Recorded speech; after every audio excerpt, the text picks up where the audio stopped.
and the targets that you pick have to address the fact that those desires exist, and the desires are actually grounded in necessity. And this is a sidebar, but this is where I think Piaget's theory is weaker than it should be, because Piaget, and you know I'm a great admirer of Piaget, believed that the human infant came into the world with a fairly primordial set of reflexes, mostly sensory motor reflexes, and then bootstrapped him or herself up on the basis of those reflexes in the sociological, in the social surround. And so it's a constructivist viewpoint.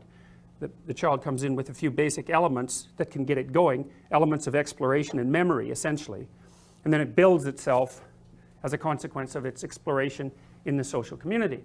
Now I think that's true, except that it's too empty, because what it fails to take into consideration is the fact that, and I think this is an observation in some sense philosophically that was first made by Immanuel Kant when he criticized pure reason, is that you can't come into the world structureless. You have to come into the world with an inbuilt structure, and then it's the interaction of that structure with the world that provides the information that you can use to build yourself. But the structure has to be there, and I would say that's the same mythologically speaking as the idea that the Great Father is always there. Right? There's the Great Mother is always there, that's chaos itself. The Great Father is always there, that's order, that's the interpretive structure that you use to interact with the chaos, and then of course the individual is always there at the same time. And Piaget in some sense retold that story, except he didn't give enough credence to the fact that the infant comes into the world far more fully formed than his theory presumes. Now, the problem with that is that without that additional underlying set of, let's call them neurobiological constraints, the interpretation universe gets too large. You need constraints to narrow the domain of phenomena that you're contending with. And it's in the analysis of the constraints that the answer to how do you stop drowning in an infinite number of potential interpretations emerges.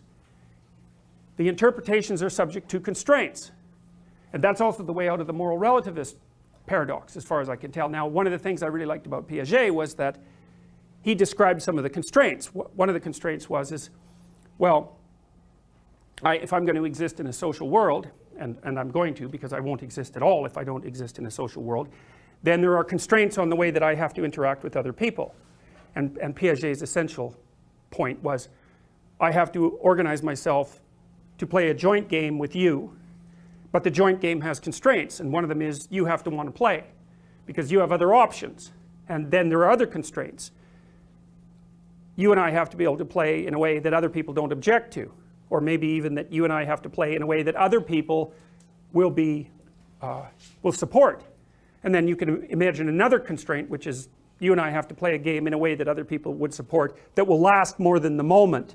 So it has to work today and tomorrow and next week. It has to work across the span of times.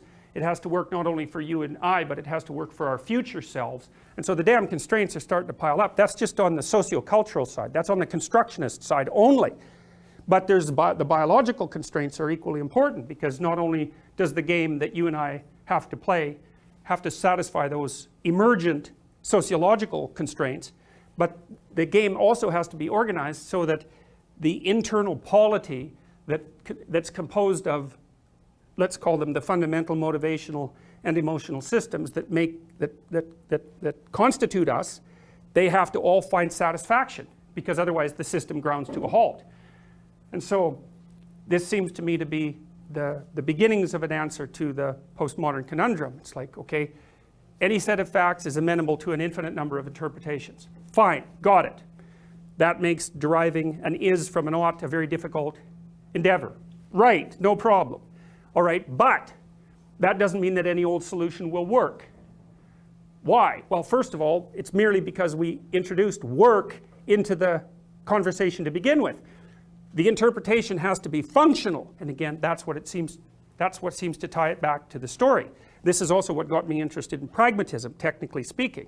And so, because if your conundrum is here you are and there you have to be, and how to get there, then one of the constraints on the manner in which you interpret the world is, when you apply your interpretation, do you end up moving from the point you're at to the point you want to be? And if the answer to that is no, then the solution is insufficient. Now you could call the solution untrue, but it's dangerous to introduce the truth falsity dilemma, because it isn't, it's functionality more than truth.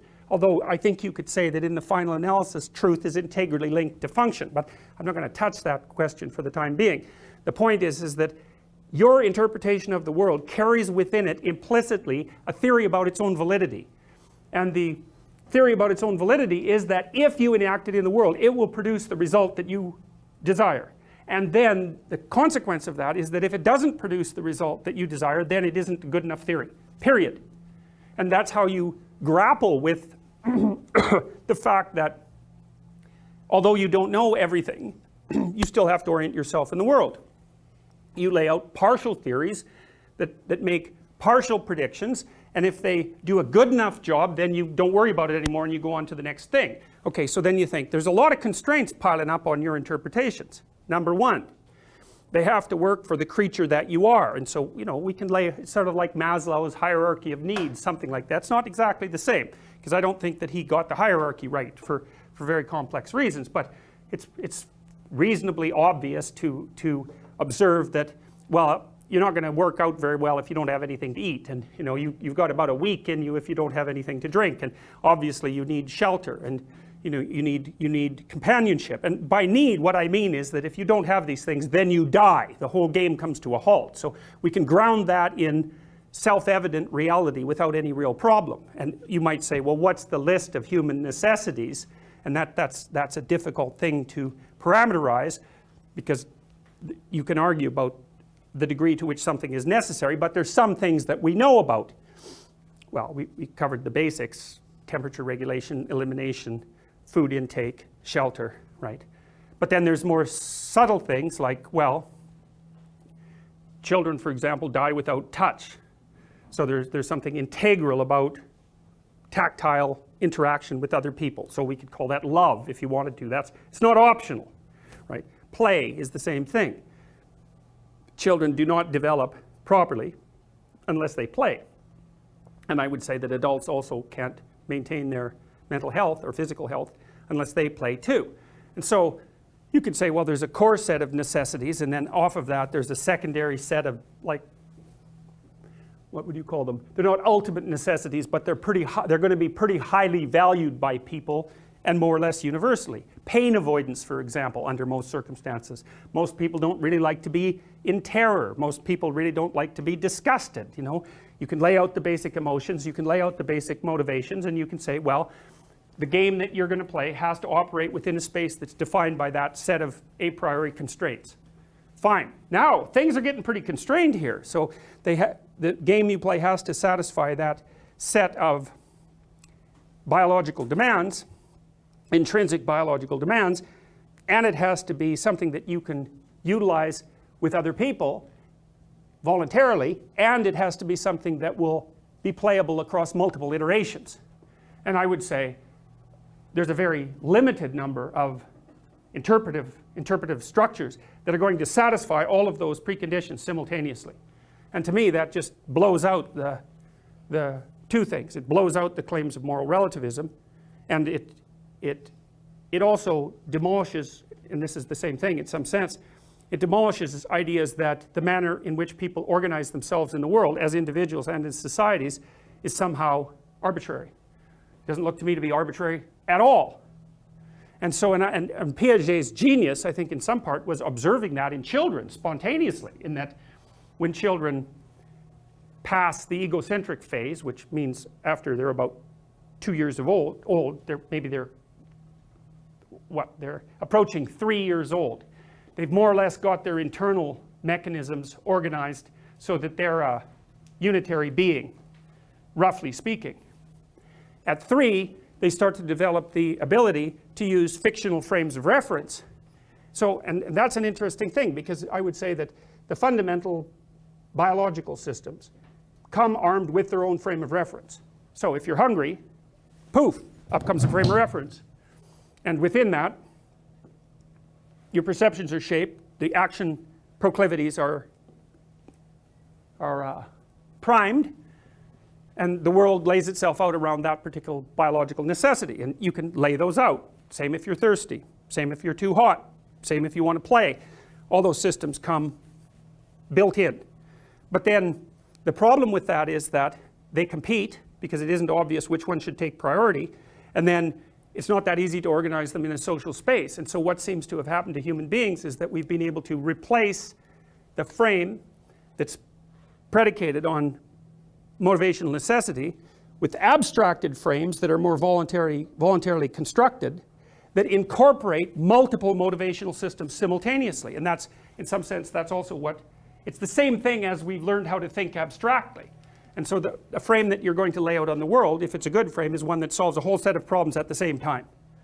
And so that, and you can slot different frames, you can experiment with different frames, and that's a precondition to being able to play, because one of the things that Piaget pointed out, you can see this when children pretend play, it's like, and even more clearly in games that have rules, but let's say they're in pretend play, and they're going to say, well, we're going to lay out a little fictional schema here, we're going to play house, and you can be the cat, and I'll be the dad, and then you negotiate a bit to see if those roles are acceptable, and then you run it as a simulation, and that's what kids are doing when they're playing, and they're experimenting with different superordinate frames of reference that are actable in the world, and they're learning how to develop those perceptual schemes, and also how to interact in a manner that allows the scheme that they're using to find its social acceptability.